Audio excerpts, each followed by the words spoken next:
I'm about to teach you guys the most important skill in all of Apex Legends. I want you guys to be better at rotations, knowing where to position yourself in end zones, and 3, that leads to winning more games. These philosophies can't cover every single thing that can happen in an end game, but with these tools, these ideas, it'll help you make the correct decision in these scenarios. This video is straight from the minds of my channel members, James Edwards and Muscleway, and if you guys want to have a chance to submit video ideas to me, click that join button on my channel page. But let's jump right into it, let's go. Let's begin with some general tips to start off. On a base level, you need to have the skill to be able to win games and win fights. So if you don't have that skill, drop hot in pubs or practice your 1v1s in arenas, as well as good communication and playing and team fighting with your squad. Staying together is extremely key, and you guys need to have a designated IGL because when the going gets tough, you want to have that one voice that makes a crucial decision. Moving on from these general tips, we have a very important fact that in end zones, some legends are just better than others, and probably the 2 best legends to take it to an end zone are going to be Gibraltar. His bubble can be key in making sure your team is the last to engage in a fight and avoid damage if it's multiple teams still alive in the end zone. Also, his ultimate can also output a lot of damage or force teams to go fight each other. Second up is Caustic. Getting a Caustic into an end zone is extremely powerful because his gas can dish out so much damage, block a lot of visibility, and suffocate any end zone. So you don't want to see a Caustic in the end zone, but you want to take a Caustic into the end zone, and they can literally change the outcome of any match. Moving on to a skill that every good player needs to have is that in matches with 8 or less teams left, you need to start taking into account where teams are positioned, where they're holding, where they're moving to, and use the indicator on the top right to calculate, are there any duos left or solos, because maybe it can be 9 teams but only 18 people alive, which means there's a lot of free real estate, and even though the team number can be daunting, you'll be able to find a place to hold in zone. You need to mentally try and predict where these teams are going to rotate, and if they could be a problem to you. Could you guys maybe third because you saw they were running towards another team? You need to be able to pay attention where opposing teams are because it allows you to strategize and paint a mental picture of where everyone is on the map, which will allow you to stay safe and be ready for whatever your team needs to do in whatever given moment going into the late game. Let's now discuss late rotations versus early rotation. For anyone that doesn't know what a rotation is, it is the strategic movement of your team from a given point on the map A to B. An easy way to win many games, as you guys see if you guys watch ALGS or any high level tournament, is rotating early to the best spot where you think the game will end. Obviously this comes with drawbacks. You won't have as much loot as other teams, you could get pushed by multiple teams because of your spot and they want it, or the zone doesn't pull where you thought and now you don't have that great loot and you now have to fight your way into the next zone. So usually I like to rotate to zone once I know where the second circle is, so you need a recon legend, and that gives you a better idea of where zone is going to end so you can make a better, more calculated decision and not have the, not have it pull away from you last second. So ideally you want to be able to mix being able to predict how zones will pull and understanding where to play in certain zones with how your team likes to fight. Whether that's early KP, then rotate, or you just always play edge and take multiple fights. It's how you mesh this strategy into your game plan that's going to allow you to consistently know how to react to certain scenarios. In turn allows you to win more games. So always you have to take into account the zone and where it's pulling so you can make a decision, do I have to get here early or late, and that's how you have to handle those. Now let's talk about more of positioning and knowing where to play. I don't want any of you guys to ever have these questions of, especially in chat or in my comment section, talking about I always get KP, but then I don't know where to hold, or I get pinched, or I get thirded all the time. So for starters, you want to make sure you are in the back part of zone when it closes. You want to be very close to the back where the green circle or the white circle overlaps with either the zone so that they're like kind of like this on each other. That's exactly around the spot that you want to be. You want to be on what they call the slow side. Why? Because this allows you, all 3, to only focus on what's in front of you. You don't have to deal with all 360 degrees. You don't have to turn and shoot behind you. This negates being able to get pinched. Then there's the whole mentality of how you take fights in the late game. If you see 2 teams fighting, let them fight it out. It could be an easy third if you just are patient. Are there 4 to 3 teams left? Who fights first can really decide who ends up winning, because in a lot of end games, you want to be the last team to fight. Deciding when and how to engage, how passive, how aggressive, is the mentality, and confidence and communication is all involved in that. And really, that timing is extremely key to get in end zones. Next, I'm going to break down 3 clips from 3 games, and I'm going to tell you how we got there, where we played, and how we won and why. If you guys like this format, please let me know in the comment section below so I can be motivated to continue doing stuff like this in the future. And if you guys are enjoying the tips, please drop a like on this video so these tips can spread throughout YouTube. But onto the breakdown. This is going to be the first game that I break down. And we are trying to get some loot, and it's now second zone, as you're about to see up here in the corner. Second zone closing, so we need to get into zone. We're now third zone. At this point, we had climatizer, but you know, we were gonna have to push out here, and that wasn't really good. So I thought, hey, let's push up to this bridge maybe, and we did. We pushed up to the bridge, but then we got in trouble. We started getting pushed by multiple teams. We had really nowhere to play. We were getting charge rifled. We got ultied. We ended up jumping down, and we were just in a bad spot. So once we moved all the way down from up top of the bridge up here, we just ended up coming down, and we had no choice. I had to Valk ult. I don't always like to Valk ult late, because if there's a lot of teams up, like 10 squads here, you can be in a lot of trouble because there might not be anywhere to play here. But as you guys can see, we got a little lucky here. So let's move towards zone. So as you guys can see up in the corner, there's teams still fighting over here. This is what we were getting away with. There was just going to be a cluster right here and with a minute. So these teams aren't going to have anywhere to play.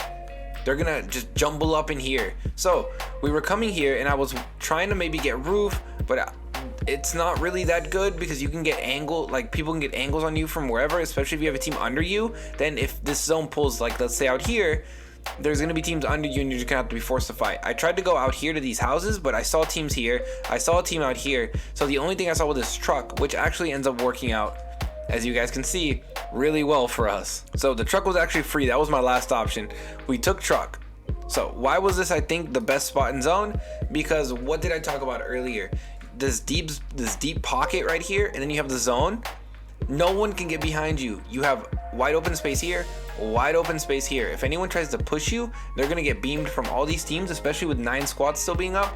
They're gonna shoot at each other, so it's gonna be very difficult. And obviously you shoot out as well, so no one's gonna really be able to push you here. So as long as you stay alive till the very late game and the zone actually ends up pulling right on top of us, all these teams are gonna have to fight each other. This team's gonna end up having to come this way to get some type of cover. These teams are all on top of each other. So as this progresses, let's fast forward a little bit. As you see, zone 4 is closing. Right now we're still playing the truck. We were actually running out of heals and meds because we had to sit here for a really long time, but zone pulls completely here. So now every team that was over here, they have to somehow push this way. Every team here, they're all jumbled up, and there's still 6 squads left. So fast forwarding a little bit, this is where these teams are all gonna start fighting. This is where chaos breaks out, and us having the only cover here really gives us just a massive advantage going forward. Now we're the only team with cover here. Only team. There's a team here, teams out here still, because there's still 5 squads. So we have this spot and we're the only team with any type of cover. They're all gonna fight each other, and here it's just don't get knocked in a dumb way and just play with your team, play together, and just watch these teams as they fight each other and push and be aggressive when you need to. I see this team is pinned behind this. I need to swing because they're getting shot up in front. I need to pinch them. I need to pinch them, get these knocks, get this full team out of here. So that's what I do. I run, I'm yelling at my team to flank. I end up actually flanking by myself, and it's fine because they actually get completely wiped. And now there's just one team that's on the other side, and then another team in shambles. A team tries to actually Valk ult out, doesn't really do much. We end up wiping that Bangalore that was right there, and now we just have this one last guy coming down, and until we get there. So the key to that game was that Valkyrie. The Valkyrie ult me recognizing where zone was. Thankfully truck was open and we were able to get that spot, but again, the positioning in the back of zone with only the ring behind us, playing together, playing patient even though we were running out of meds, communicating a lot, and then swinging and being aggressive when we needed to at the end to make sure everything just stayed in front of us and no one could get behind us and get those knocks and get that win. So this is the second game I want to break down for you guys. So as you guys just saw on the map, this is a skyhook zone. It is pulling hard skyhook. We actually landed skyhook. We actually landed at these buildings all split for the most part. So we see that this is a skyhook zone. We left a little bit to loot since we didn't just want to sit here. Because I think like multiple teams landed with us. As you can see that they're rezzing. So what do? We had triple takes. So we say, let's just take height. because we are going to be in a really center spot. And you're going to say, oh, well, didn't you say don't ever take center spot? Well, this is different. We're not center spot inside of a building where there's doors that cover us and stuff like that. No, we're up top, ultimate height. It's going to be very hard for anyone to push us up here, and we have triple ticks, so we can level up our evo shields, we can output damage, maybe get a few knocks, this or that. So obviously up top of here is a really good, and especially being center zone here, we are able to, one, get a lot of knowledge on where all these teams are that are going to start packing into Skyhook, because Skyhook has a lot of buildings, a lot of areas to hold, so there's a lot of space for teams, which is why I don't mind landing here or contesting. And then we see that zone pulls away from us. Zone pulls this way. At this time, if you're not paying attention, you can actually get caught out. But let's say you are paying attention and your teammate says, let's Valkyl. Well, this is a really bad spot to Valkyl. Why am I going to say that?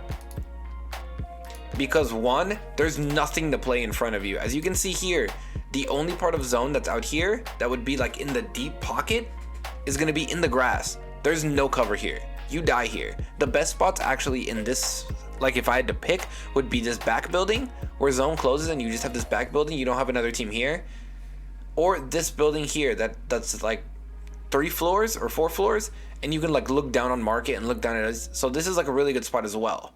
But as you can see, the zone ends up pulling actually over here. So we actually end up taking the spot that's right in front of us. And it actually ended up working out because I told my teammates, I did not want to Valkyl land on a team and then end up that we land on this building or we land on another building, we land out in the open, and then we just die. A lot of times when there's a lot of teams like here that there's still 9 squads up, I do not want to Valkyl late. It's better to just fight with your team, move up, and trust your skill at that point. Dumb Valkyls will sometimes just get you killed because you're trying to be like super duper safe. So here, we have all these bins, and while we're not in, we know that there's a bunch of teams that are going to fight here, and then there's the team here that actually is what ends up allowing us to win this game. Because this team is playing very passive with the team on the other house. They're playing just very passive, so they actually allow us free reign of this whole area of the map, as you guys are going to see here. I told my team we need to focus left because there's like 2 or 3 teams over here that all have to fight each other because they have no cover. So all we do is we fight, and we just make sure that we're communicating, team shooting, and then move. And I'm making the calls to move up as we need to move up. While in the back of my mind, I'm like, look, I need to make sure that this team over here is not doing anything. I saw that they were being very passive, so I stepped up. And then as you see, I'm trying to play this right side of this car so I don't get shot in the back. But they were so passive, they allowed us to have complete control of this whole side of the map.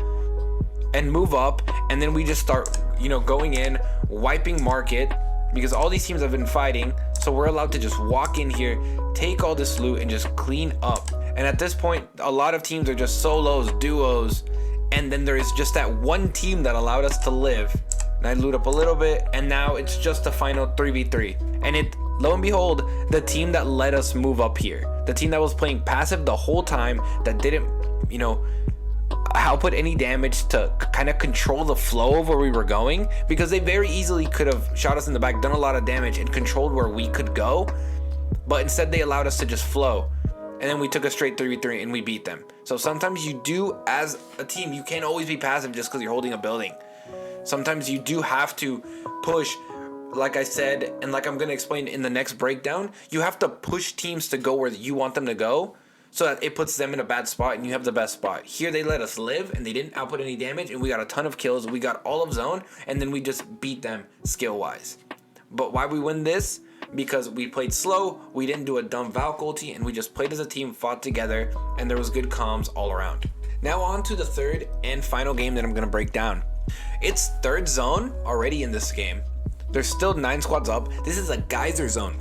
One of the most difficult zones to get in late. Luckily, we have a Valkyrie, but if you didn't have a Valkyrie, you'd probably be screwed here. So if you ever recognize a geyser zone, that's one of those that you have to get there early, because you have to take a building, you have to get into the back, you have to get something. It's very difficult when it pulls into the back of geyser to get in late and survive, unless you're just like completely wiping squads. Luckily here, I recognize it and I tell my team, let's hurry up, we need to get a spot in zone.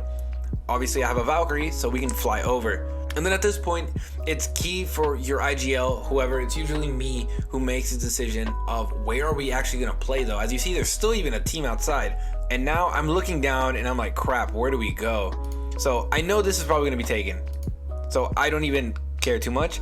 These snakes usually already have teams in them. This building usually has teams in them. This sometimes is taken, sometimes isn't. In this case, it was my only hope, or we were just gonna have to fight it out. And I trust my team, but luckily it wasn't taken. And it ended up being a great spot for us. So now at this point, we take this. We know there's a team in the house to our right.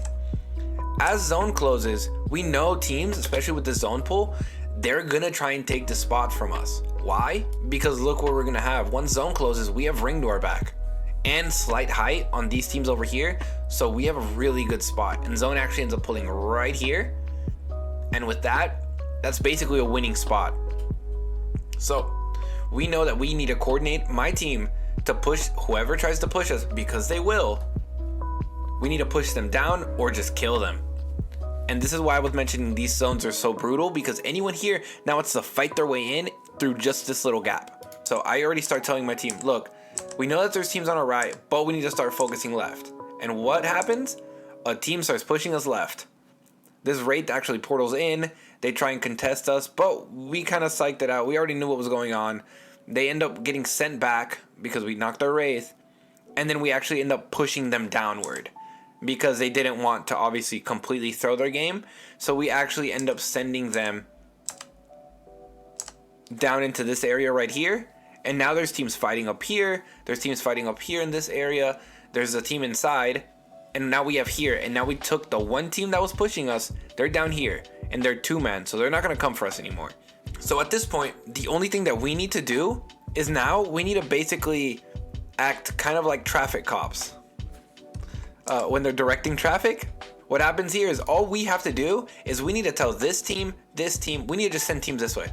Send them away from us. We don't want a team to push us, like, we don't want a team to come up on high with us or try and contest us. We just want them to just all go this way. All of y'all go this way. None of them come this way.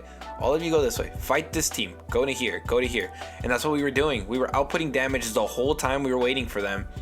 This team, this guy Valcolt, it's going nowhere at this point. We know every team is now in front of us because zones close. We know everyone is going on this side. And at that point, we just have free reign to now shoot forward. We have the comfortability, the team chemistry, and the trust to now just shoot forward. And that's what we do. Let me fast forward a little bit.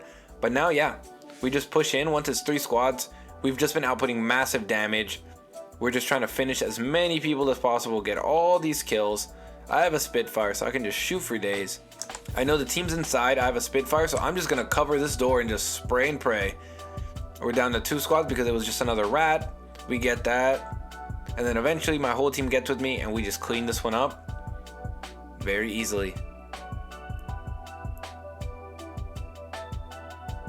So what was the key to this game? Obviously, you're going to say that it was the Valcolt. But the Valcolt wasn't what got this for us. Obviously, we got the position. But once we got the position, and we recognized that we needed to rotate first into Geyser, and once we got that spot in Geyser, we knew that we needed to stay coordinated, communicate, and fight as a team to make sure any team that tried to contest our spot, we would send them away, banish them to a bad spot, and then later zones, we guided them away from us into fighting other teams so that no one would come for us.